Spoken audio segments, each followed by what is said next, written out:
You know what else matters? Your family. In fact, your family is the bedrock, the foundation of America.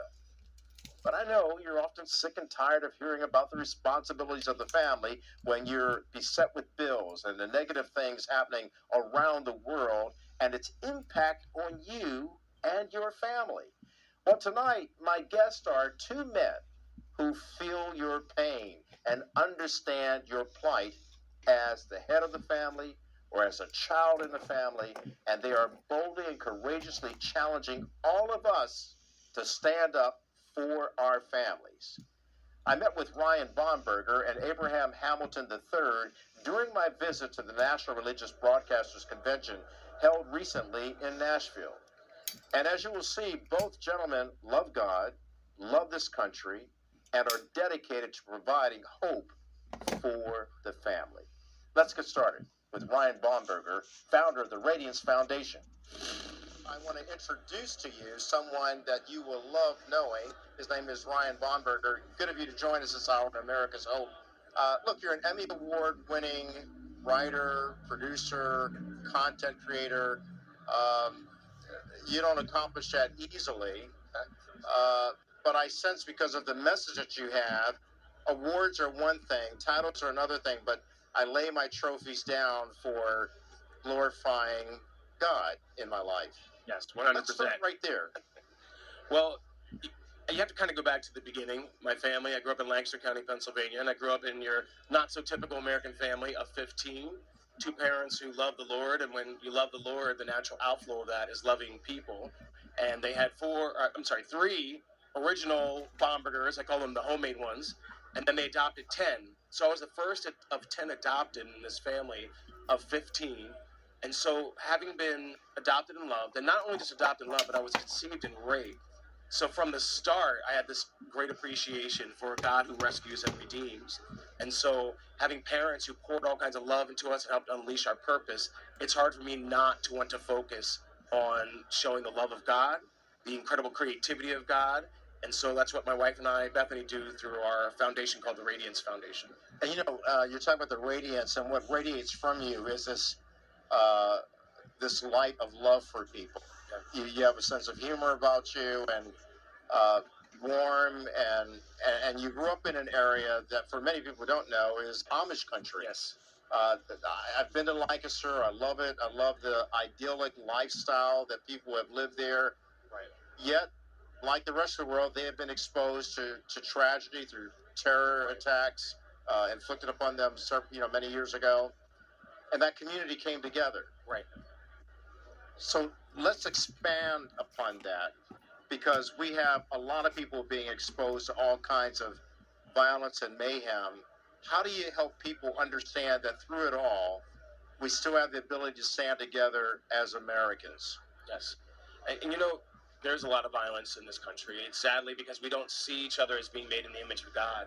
And when you fail to see that equal and inherent worth that's not given to us by man, woman, or governmental institution, when you fail to see that, then you fail to treat others the way that you would want to be treated. And so a lot of what I've done as a single adult before I even got married, I did a lot of mentoring in inner city programs, seeing kids who had what seemed to be hopelessness, just sheer hopelessness. But it's amazing what happens when you pour yourself into their lives. And so this is what people need to understand, that we can address all the failures and the brokenness of our culture when we love people, because love actually compels you to act. It's not just a matter of sitting back and like, hey, I love you. No, I love you enough to actually step into your situation and help elevate you. And that's a lot of what we do through the Radiance Foundation. We address the injustice of abortion, because without life, no other rights matter, and it's the ultimate violence. We also talk about adoption, having been adopted, and also an adoptive father. 4 kiddos, 4 teenagers right now. 2 out of my 4 were adopted. And coming from a family where I had siblings who escaped incredible violence, and yet I saw how love transformed their lives. Wow. So that was kind of the blueprint for everything that I do as an adult through our organization with my wife Bethany. And it's why I was so passionate, because we love God. And as I mentioned before, when you love God, you love people, and you can't help but act when you see injustice. Ryan, let's unpack that a little bit, because your family, 15 children, Talk to me about the makeup of the family racially. Right. Well, we are kind of many flavors. So my parents are white, which actually I'd like to say off-white because no one's truly white. If you're white, you probably have a medical condition. But we are. I'm mixed. I'm I'm white. I'm black. I'm British, German, Portuguese, Spanish. I'm part Thai. I'm a mixture Oh, of you so got many some things. with me in there. Yeah, I'm more indigenous than Elizabeth Warren. I'm just putting that out there. But my family is a mixture too. We're mixed, white and black. Sister's Vietnamese. My brother's Blackfoot Indian. Able, disabled, adopted, mostly as toddlers and babies out of the foster care system, but also some teens out of the foster care system. And every one of us in our family has special needs, just like everyone watching right now has special needs, which are to love and to be loved. So that was the makeup of our family for a short period of time. 1.5 bathrooms in that farmhouse. What? Yeah, no. What, are you kidding We me? expanded years later, but yeah, 1.5 bathrooms. Just let that sink in. I had 6 sisters. It's sinking in. Yes. But I loved it. I can't imagine growing up any other way. That teaches you how to share. Oh, yes, it does. Black community, it's about 70%. Yeah. You know, back in the 60s, Daniel Patrick Moynihan sounded the alarm because it was 25%. So it's devastating. The consequences are just, they almost seem endless. I mean, higher dropout rates, higher violence rates, higher drug usage rates, higher abortion rates. The list goes on and on. I had a father who loved the mess out of all of us. He loved us. He loved those that other men abandoned. And so I had a great role model for fatherhood. Because my dad loved God, it just emanated from him. And so when you have that great role model, it helps set your course very differently than kids who don't have that. So that's why in these inner city ministries for years and years, for about 10 years, just working with so many kids who are impoverished, but letting them know that they are loved regardless of their circumstances, that they can overcome. You know, Philippians 4:13 says, I can do all things through Christ who strengthens me. And it's amazing when you speak hope into somebody, especially when all they hear is just, you know, just gloom and doom all the time. And someone says, wait a minute, no, you can rise above, and you give them some examples, you take them places, which I would do all the time. And my word, it changed their whole outlook. And I'm just one person affecting a handful of people, but what happens when many do that? But fatherlessness is the causal factor in so much of the brokenness in our culture. Another aspect that isn't being talked about enough is child exploitation, human trafficking. Many members of Congress are aware of it. They're aware of the impact of social media and the negative, adverse things that happen as a result of social media, which leads to child exploitation. And enough is not being done or talked about. What concerns do you have with that? Well, there's a lot of it. We have a culture that inexplicably seems to be fine with the over-sexualization of children. So when you talk about trafficking, it's not a big stretch to go from what we're seeing in the schools to the indoctrination, the total sexualization under the guise of, for instance, LGBT, diversity books. It's not diversity when you're peddling porn and pedophilia. So when you're conditioning children to and trivializing the impact of sex and sexual acts, it's have this kind of exploitation, the trafficking that's happening. I mean, the sad thing is, when you talk about trafficking, you have a lot of these pro-abortion groups like Planned Parenthood, LGBT groups like Human Rights Campaign that actually advocate for the decriminalization of prostitution. How in the world can you possibly advocate for the decriminalization if you supposedly actually stand for women or you stand for young girls? But they don't. And so there are, it's kind of like a multifaceted sort of battle here. Yeah. But there's so much going on that is over-sexualizing our children and too little going on to protect them.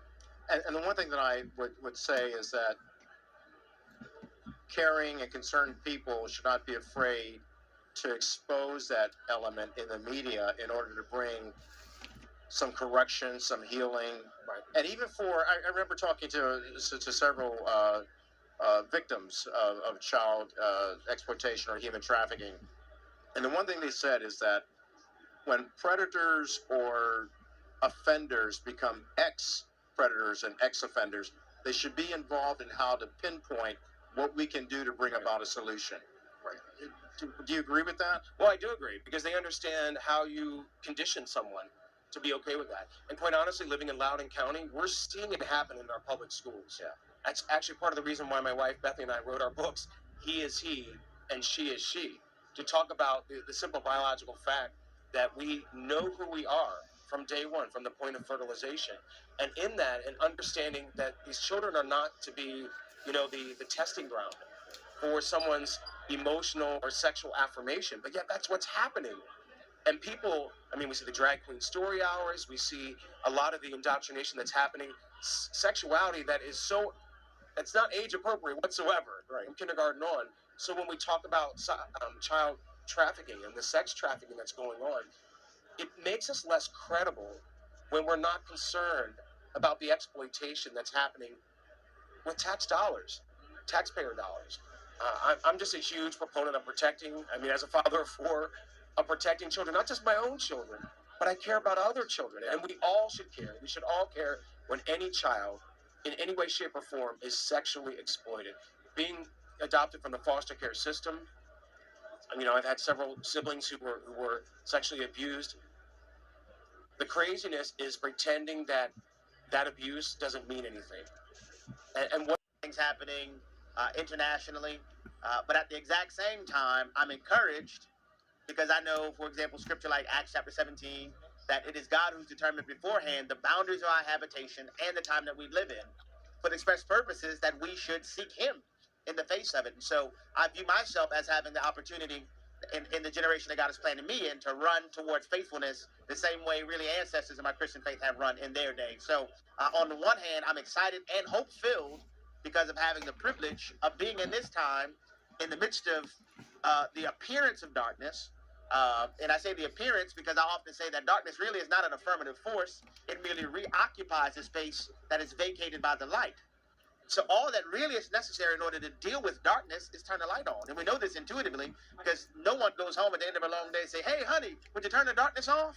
We intuitively understand that what's necessary to address the darkness appropriately is to turn the light on. So I'm encouraged and hope-filled at having that opportunity, while at the exact same time I understand the pain and suffering that's happening in many sectors of the world, and I empathize with that. But the combination of the two puts me in a position where I'm endeavoring to live a life of purpose. Abraham, as you were growing up, where did you grow up, and what were you taught to follow? Yeah, I was born and raised in New Orleans, Louisiana, the lower Ninth Ward. I grew up in the hood, but by God's grace, the Lord allowed me to be blessed to have parents who became Christians the year I was born. They weren't Christians when they met and married, but they became Christians the year I was born. So I had the privilege of growing up with newly Christian parents. And so one of the things that I was taught, there were two primary things. One, from my father, he taught me that my circumstances and my environment had no bearing on my trajectory. That was one thing that I learned from my father. And from my mother, I learned the necessity of prevailing in prayer. My mom is the proverbial, born and raised in the Desire Projects, pregnant at 15 years old, had my older sister at 16 years old. But by God's grace, she became an entrepreneur, and I witnessed that transpire. And so that showed me by example that circumstances really are no predictor or determiner of what transpires in your life. What happens is the degree to which we're willing to submit ourselves to a high and holy God really is what serves as a governing dynamic concerning our trajectory. And so I was able to witness that firsthand in my own home. That's a powerful statement because I often say on this show, as many of our viewers know, that home is really where the greatness of America starts. It's also where the ruin of a nation starts. And if home is where your heart is, what's in your heart? What's in the heart of that home? And what you just described to me is what happens when two people come together, they find their faith, and they start teaching their faith to their children in order to give their children something more tangible to hold on to.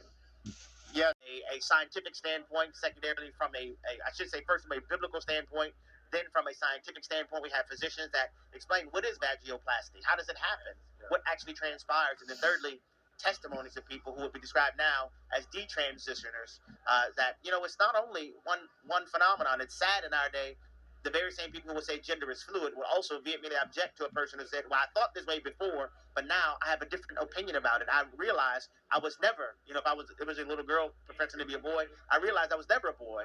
I realized I was always a girl. But our society, by and large, generally speaking, won't allow that type of testimony to be made front and center. So we produced that documentary primarily to be a resource, free of charge. Go to inhisimage.movie. Anybody can watch it.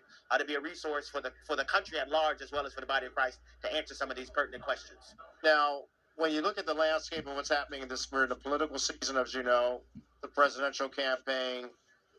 There's what's going on on Capitol Hill, trying to get laws passed. Politically, how does it impact just saying, I'm tired of all politicians. I'm tired of the left. I'm tired of the right. I'm tired of Republicans. I'm tired of Democrats. I'm just sick and tired of being sick and tired. Yeah. How do you inspire people to still activate their faith and their hope? Yeah. One of the major conversations I endeavor to have with people is to refuse to assess the political landscape solely from a national standpoint. One of the greatest sources of neglect, where that darkness not being an affirmative force, but reoccupying the space that's vacated by the light, is on the local level. The majority of what actually impacts people transpires on the local level. The school board, city council, the mayorship, state representatives, depending on where you are, aldermen, county officials, and things of that nature. And so one of the things that I endeavor to do to help people to resist that temptation towards hopelessness and listfulness is to get actively engaged where you are. I've been saying repeatedly, live locally. Understand what's going on nationally. I want to be an informed citizen. I encourage informed citizenry, but do not allow the national headlines to manipulate us into a listfulness and a negligence and an apathy on the local level. And I have found that when people engage themselves in the community where they live, when you not only see a person at the school board meetings, but you'll run into them at the grocery store in the line, where they're confronted with the reality of the policies that they may adopt and pass in the halls of government, they see the real-time effect. By being engaged on that local level, I have found it to be an invigorating source for people to recognize, the folks at the national level and even at the local level, they work for us. Yeah. And we should view it in that manner. And if we view it in that manner, that means we're becoming more proactive. Absolutely. And we're realizing that we're actually governed by the people and for the people. But the people right. got to step up and work. And it's interesting. It's the consent of the governed. Exactly. Authority, elected officials operate with the consent of the governed. We apply that consent either in an affirmative sense or in a negative sense. Apathy and negligence is also offering a form of consent to say that I am unwilling to do what I need to do to hold this public servant accountable. We need to get the inventor of socialism, but he introduced the notion of violence being a mechanism for his societal revolution. But following World War I, there was that wet blanket put on that. And so Gramsci and Georgia Lukács and others then opined that what we need to do is have a long march through the institutions. They still had the same objective, but they had to have an adjustment in tactics because they recognized you're not going to be able to get people who showed up on American shores dirt poor, and in one generation their families are not only making it, they're upward in society. You're not going to convince them to go to war. And so having the freedoms that we enjoy, it's sometimes difficult for those of us who are born into such freedoms that are unique in all of human history to understand the gravity of what that really means and to really appreciate and take full advantage of it. As we're speaking, just as we talk about some of the negative things in the hood, so to speak, I witnessed foreigners move into the hood, buy property, and start businesses because they didn't see the history, they saw the opportunity. And so that reality is something that all of us as Americans should embrace and take full advantage of. So what do you say to young people who are perhaps saying, I'm just frustrated in trying to grow up in America, the country isn't going right, I want to leave and do something elsewhere? Yeah, I would say two things. If they have the opportunity, as you mentioned, this young lady had, to travel abroad, if you have that opportunity, I would encourage it. Nothing provokes appreciation like going elsewhere. I'll never forget, my wife and I had the privilege of traveling to India, and our ministry, American Family Association, we sponsored a boys' home and a girls' home in India, and so we were going there doing the work with the missionaries work with there. But they don't have protein on a regular basis. Yeah. Eating meat is a rare phenomenon. Their diet usually is rice and some other veggie, and that's it. And you should see the excitement on these children's faces to do that because of a lot of different reasons, the prevalence of Hinduism and a combination of the legalization of prostitution. You have lots of children that are orphaned there.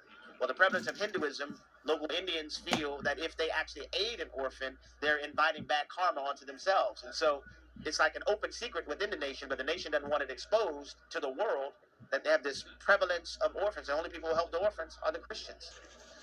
But to a life of street living, they appreciate being provided for. And so that's one thing I would say, Travel the Barn.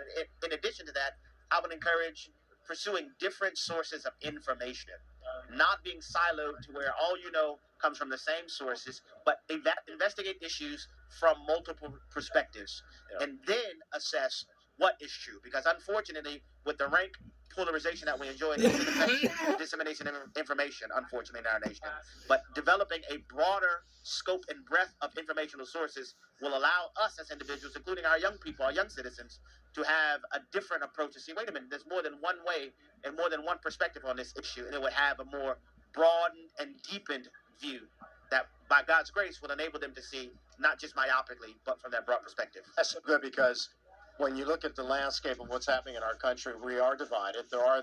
There's the polarization. There's the partisan politics, the left, the right, Democrat, Republic, black, white. Where's the common ground that leads to the common good? Truth. The beautiful thing about truth is that it's not partisan. You know, and truth is something that will stand regardless of efforts to put That's spin true. on it, you know. But there are some who will be willing to submit to the weight of truth.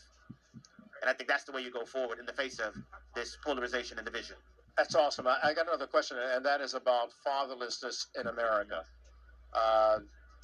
More prevalent in the black community. Now it's in every community. Everywhere. How do we address that?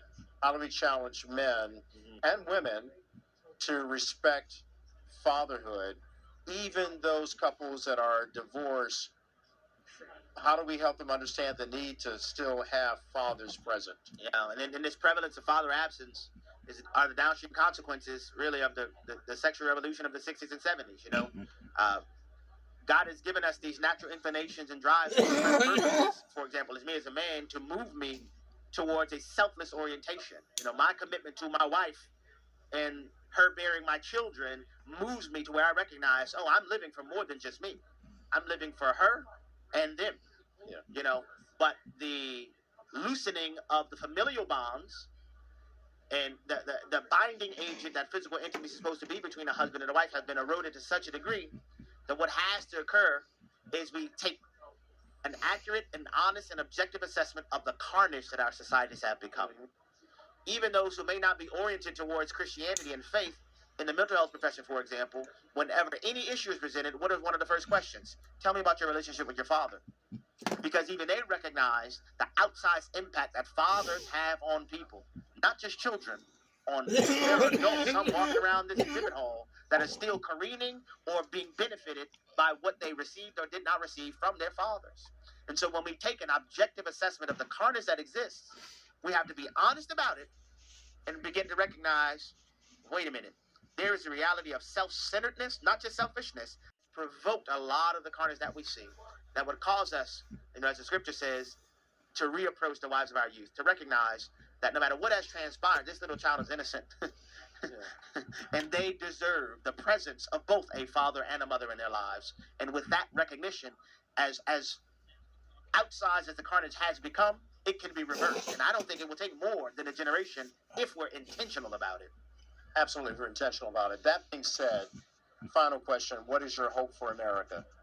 My hope for America is for a nation to be able to witness the unexpected ascendance that we've enjoyed, the longest lasting constitutional republic in the history of the world, still one of the youngest nations in the world, untold numbers, untold amounts of, I would say, natural success and accumulation of goods. But I would also often caution, because the accumulation of things is not synonymous with the health of a nation. And so my hope is that we would mirror our historical natural ascendancy with a future where the moral and even spiritual fibers of our nation can be restored, so where that my children and my grandchildren and your family members can have a future that is not littered by the hindrances of the current carnage, but that they see a future where a bright light shines and America has a future that the Lord would have for her as a beacon set on the hill and as a bright light among the nations of the world. Abraham Hamilton III, appreciate you. Thank you. It's a pleasure in America. How important it was that families, black families, stay in the house, and that black people don't think that they can not work, because he said work is the heart of the African American population. They're the most industrious people, and then a year later he goes and he does this and he destroys the family. I believe it was on purpose. So in your book, Kennedy had won with a slim margin. By that year, because of what Eisenhower had done, the blacks were starting to be realized to be a real political force. And Johnson says that. He says these blacks are becoming very uppity. He says that word. He says uppity. he used the word uppity, He used the word uppity. He says which is a code word for I am prejudiced against you. basically, I guess. But the point was, he knew this was going. He said, so basically, like, how do I get them? I'm going to lose the South. How do I get them to vote for me? This is how he gets them to vote for me. He gets in there. Now, guess what happens as a result of that? As a result of that, you get black fathers leaving the house. So, of course, you're going to get gangs. You're going to get violence. You're going to get young women are now going to look for male attention. They're going to get sexually promiscuous. They're going to get active. Guess what? That violence, those gangs, all leach into the schools. And now did you know that the black literacy rate was 70% in the 1930s, in the 30s, and then today it's 17%. Yeah. And guess what they're doing? Do you know that? I don't know. Most people don't realize this, but do you know where the minimum wage came from? The minimum wage came from in the 1930s and 40s because the blacks were taking all the white jobs because they were willing to work for half the wages, and they were doing such a great job. They were taking all that expertise, they were learning it, they were starting business. You had Black Wall Street, which was attacked, but Black Wall Street came back within a few years, and they were doing really well. So the KKK and a certain party decided, we can't do this, we've got to come from above, and so they start a minimum wage, saying you've got to pay this wage, which happened to be the wage that white men were asking. And the certain party at that time, let's be clear, was The Democrat Party. and the party that was actually the party of Dr. King was Republican. the Republican Party.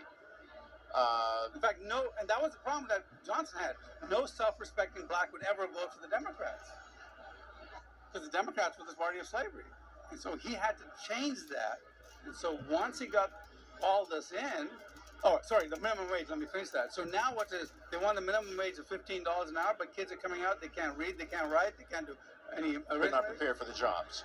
There's no way they're even going to pay them $15. Which means those corporations have to go outside of America to bring in talent to do the jobs that they're will required to do. earn that And that's not much just a black thing, that's also No, white it's America not, but too it right hits now. the African Americans It hits most the African American because of their disproportionately. literacy rate. Absolutely, because of the Right. literacy rate.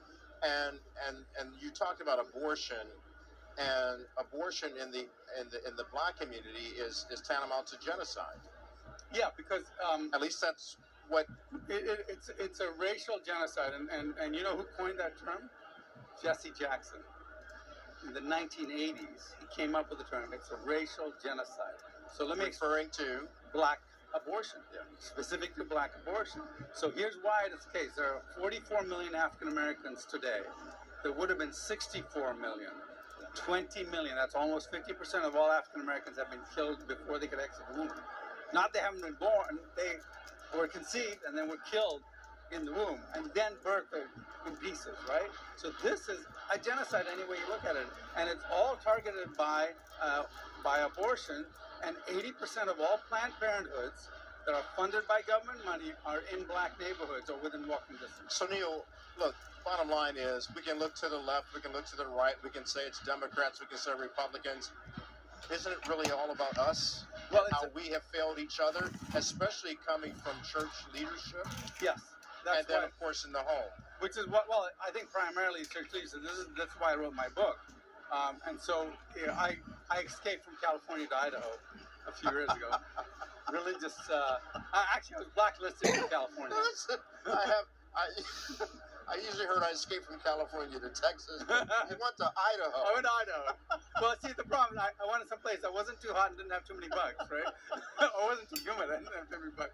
So, and we started something called PLACE, Pastors Legislative Advisory Council. So I talked to a group of pastors. I said, pastors, who's the moral authority in your church? And they said, well, we are. I said, well, who's the moral authority in your community? So we are. Who should be the moral authority in your town, your city? Should it be you pastors? Well, yeah, I guess it should be. So I said, why are you abdicating that moral authority to some politician who may even hate God? You need to go back in there and say, look, Mr.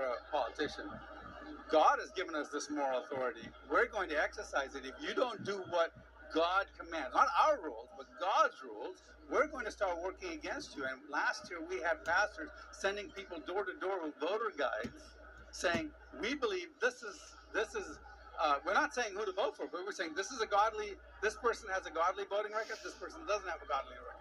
You decide how you want to vote. And they've been going to be hanging on their churches, and it's a growing movement. Right now we have 16 pastors. Once we grow to 50 or 60, man, we can walk into any politician's office and say, look, you better vote godly, or we're going to make sure you never get elected. Now, we've got to get to that critical mass. I think every church can do that. And the way you do that is you find other pastors who are pastors on the My Church Find It. So, Neil, you are stepping into the middle of culture and not paying attention to culture, but trying to bring some transformation through the renewing of our minds. Well, let me explain why. I was once in an argument with an atheist. An atheist said, I don't need your stupid Bible to know I shouldn't rape or kill somebody, so keep it out of my business, keep it out of my law.